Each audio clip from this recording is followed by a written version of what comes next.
Mano personažas šitam seriale nebuvo pats lengviausias.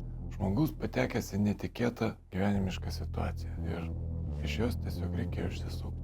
Na ir pačiam aš taip pripratęs truputį lengviau jaustis, kadre, bet režisierius Iron Vitas Vicka mane pastoviai laikė ant tokio kaip šniūro. Ramiai, paprastai pasakyk, normaliai gali kalbėti. Ir iš tikrųjų kartais sunku normaliai kalbėti.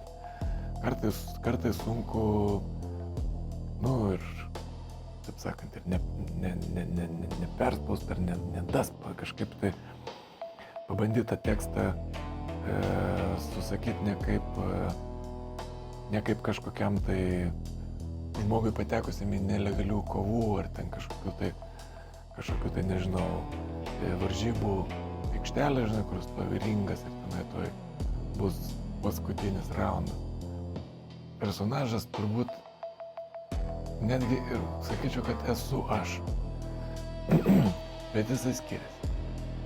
Skiriasi savo pasirinkimais, jo gyvenimiškose situacijose. Aš esu labai prieš smurtą ir niekada nesiimčiau jo jokiamis aplinkybėmis. Išbandyti save kitokiam amplua visada yra malonu. Visada yra įdomu ir manau, kad tai labai gera praktika. Bet jau toliau tai, kas buvo, tai jau buvo.